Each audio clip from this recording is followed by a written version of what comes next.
नमस्ते बच्चों, ये है कक्षा 10 सन 2024 सामाजिक विज्ञान का पेपर।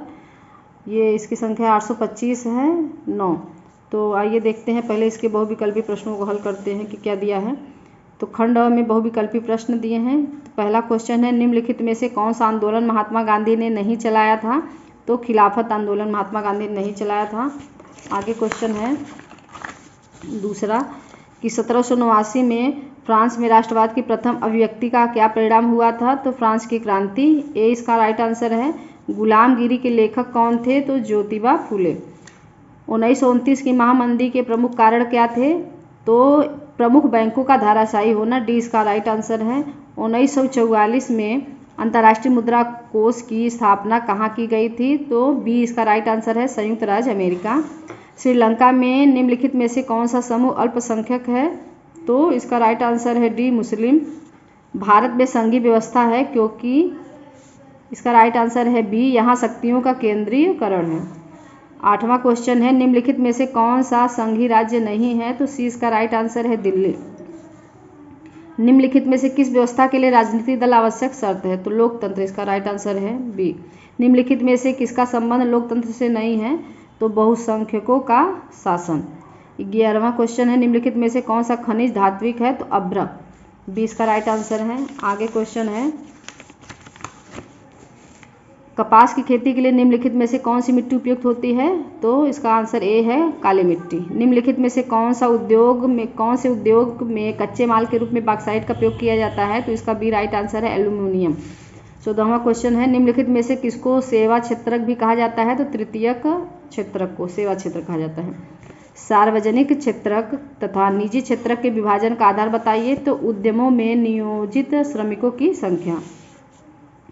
एजेंडा 21 का संबंध किससे है? तो सतत पोषणीय विकास से है। डी इसका राइट आंसर है। उपभोक्ता सुरक्षा अधिनियम कब बना था? तो 1986 में। 18 क्वेश्चन, बांग्लादेश के ग्रामीण बैंक की शुरुआत कब हुई थी? तो 1970 में। निम्नलिखित में से कौन सा जैव संसाधन है? तो मत्स्य पालन जैव संसाधन है। निम्नलिखित में से किस देश का मानव विकास सूचकांक सर्वोच्च है? तो इसका आंसर है डी, नेपाल। ये 20 क्वेश्चन हो गए आपके ऑप्शनल क्वेश्चन। आगे देखिए कि 80 शब्दों में लिखना है क्वेश्चन इसमें, वर्णात्मक 1 में।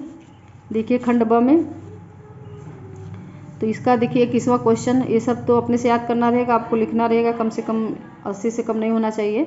तो भारत की आर्थिक और राजनीतिक स्थिति पर प्रथम विश्व युद्ध के प्रभावों का विश्लेषण कीजिए। अथवा प्रौद्योगिकी ने किस प्रकार वैश्वीकरण की प्रक्रिया को बढ़ावा दिया? किन्हीं 2 कारणों की व्याख्या करनी है। 22वां क्वेश्चन है, लोकतंत्र सभी सामाजिक, आर्थिक और राजनीतिक समस्याओं का समाधान करता है। इस कथन की तर्कों सहित पुष्टि कीजिए। 22वां क्वेश्चन है, या राजनीतिक दलों के 4 महत्वपूर्ण कार्यों का उल्लेख कीजिए। 23वां क्वेश्चन, एक संसाधन के रूप में मिट्टी के महत्व का उल्लेख कीजिए तथा भारत में पाई जाने वाली किन्हीं 2 प्रकार की मिट्टियों का वर्णन कीजिए। या विदेशी व्यापार से आप क्या समझते हैं? विदेशी व्यापार को अनुकूल बनाने के लिए कोई 2 सुझाव दीजिए। भारतीय कृषि पर वैश्वीकरण के प्रभाव पर टिप्पणी कीजिए। अथवा तृतीयक क्षेत्रक अन्य क्षेत्रकों से कैसे भिन्न है? उदाहरण व्याख्या कीजिए। अब देखिए वर्णात्मक 2 में कौन सा क्वेश्चन दिया है। ये सब क्वेश्चन अच्छे से आप लोग पढ़ लीजिएगा। महात्मा गांधी द्वारा चलाए गए 3 सत्याग्रह आंदोलनों के कारण और परिणाम बताइए। अथवा सविनय अवज्ञा आंदोलन कब चलाया गया? यह क्यों चलाया गया? इसका क्या प्रभाव पड़ा? ये बताना है। भारत में 26वां क्वेश्चन है, भारत में चुनाव कभी कभी जातियों पर ही निर्भर करता है, क्यों? इस स्थिति से छुटकारा पाने के लिए कोई 2 उपाय सुझाइए। अथवा भारत में संघीय व्यवस्था की किन्हीं 4 विशेषताओं की व्याख्या कीजिए।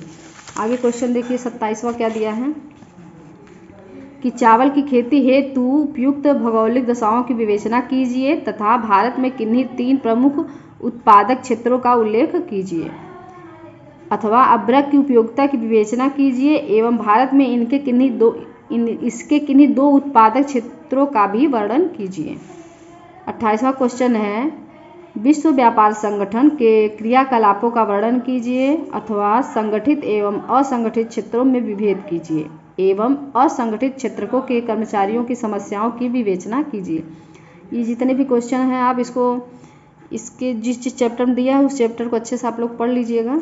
ये सारे क्वेश्चन इंपॉर्टेंट हो सकते हैं, या उसके जो चैप्टर जिस चैप्टर में ये सब प्रश्न हैं बने हैं उस चैप्टर को अच्छे से आप लोग पढ़ लीजिएगा। आगे आप देखिए मानचित्र को कि दिया है वह स्थान जहां भारतीय राष्ट्रीय कांग्रेस का प्रथम अधिवेशन हुआ था। तो इसका अधिवेशन कहाँ पे हुआ था?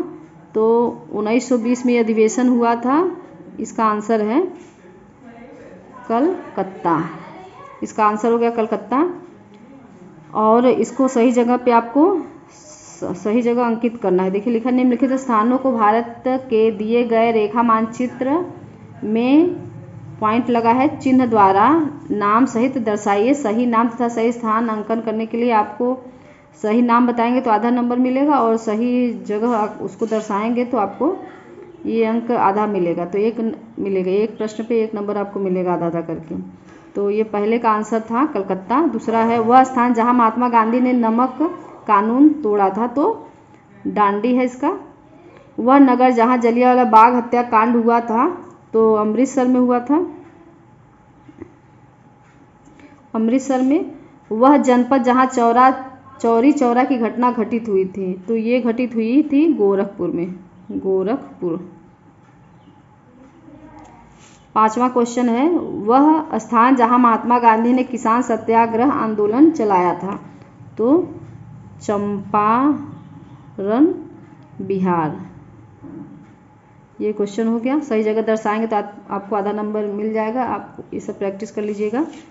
29वां क्वेश्चन देखिए कि निम्नलिखित स्थानों को भारत के दिए गए रेखा मानचित्र में चिन्ह द्वारा नाम सहित दर्शाइए। सही नाम और सही अंकन करने पर आधा आधा नंबर आपको मिलेगा। सही स्थान पे देंगे फिर और सही नाम बताएंगे फिर। तो देखिए क्या है, इस प्रदेश की राजधानी सी चिन्ह द्वारा नाम सहित दर्शाना है। तो इसका राइट आंसर है इस प्रदेश, तो उत्तर प्रदेश की राजधानी है ना, उत्तर प्रदेश की राजधानी यहाँ क्या हो जाएगी, तो लखनऊ। लखनऊ। दक्षिण भारत की एक प्रमुख नदी, तो दक्षिण भारत की एक प्रमुख नदी क्या हो जाएगी यहाँ पे, गोदावरी। तीसरा क्वेश्चन है कि भारत के पूर्वी तट का एक समुद्री पत्तन बंदरगाह का चिन्ह द्वारा नाम सहित दर्शाना है, तो तूतीकोरिन है पूर्वी तट का एक समुद्री पत्तन। आगे है चौथा क्वेश्चन, भारत का कोई एक चाय उत्पादक क्षेत्र, तो असम है। भारत का कोई एक परमाणु ऊर्जा केंद्र चिन्ह द्वारा नाम सहित यहाँ बताना है, तो नरौरा इसका राइट आंसर है।